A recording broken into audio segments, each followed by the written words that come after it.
I like Nikon cameras, and most of my lenses and equipment are based around Nikon products. But if I want to take those lenses somewhere else, I'm going to need something like this. This is a lens adapter that lets you put your Nikon lenses on a different mount.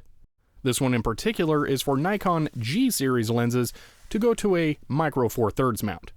Now, why would I want to use my Nikon lenses on a non-Nikon camera? Well, maybe it could have something to do with the fact that Nikon finally announced their first mirrorless camera, but it has an entirely new lens mount system that isn't compatible with the old mount, so you'd have to get a lens adapter to use it with a Nikon camera anyway. So why not just get a different camera body altogether? But I digress. Oh yeah, and it's $3,000.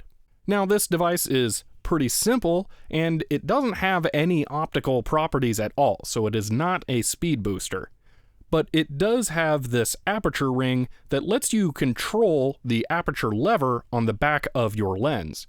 There is no electrical conversion for the autofocus system, so you are left with manual autofocus only, but that's not a problem for me. I like ye old-fashioned manual focusing anyway.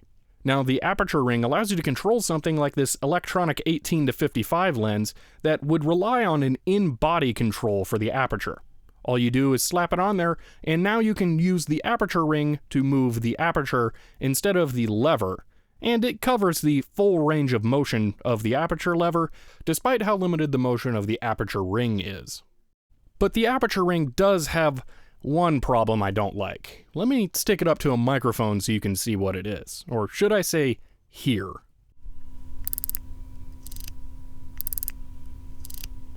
Yeah, it clicks. I'm not the biggest fan of that. Now, that's pretty typical. Something like this 50mm prime lens has 8 positions for the different f-stops that it clicks between when you move the manual aperture ring. But that has 7 clips, and the adapter has 6, so it doesn't quite line up to what you would expect. And it's going to do this across all lenses. It doesn't matter what it is. So that's slightly annoying. Really, I'd rather not have the click in there at all, especially for what I plan on using this for, video.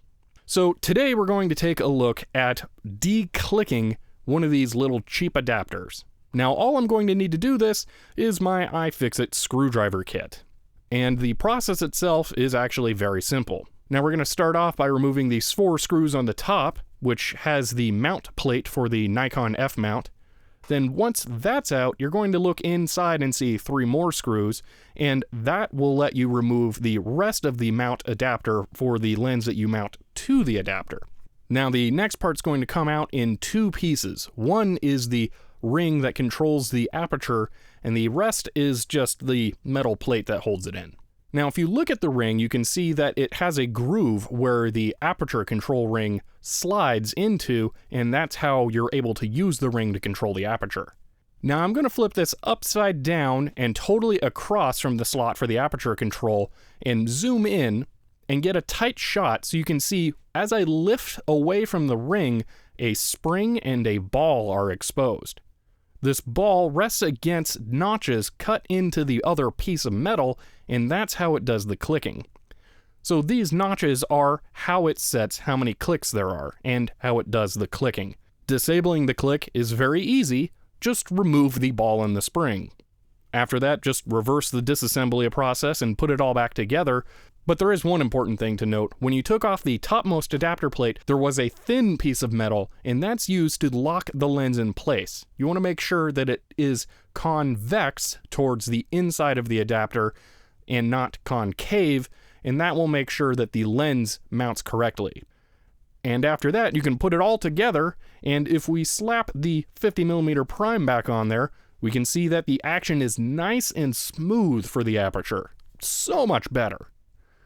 Now you again lose your reference for what your f-stops are, but you didn't have that before anyway, so it doesn't make that big of a deal. At least now, the action is totally smooth. Which means that if I hold this up to my current Nikon camera that I'm shooting this with, I can use the aperture to set the depth of field on this ruler. I have to be really close because this also doubles as a macro tube in this setup. But it works very well, so I'm quite happy with that. And that's pretty much it. There's not much to this mod. It just removes that ball and spring, and that's all it takes to make it work with lenses.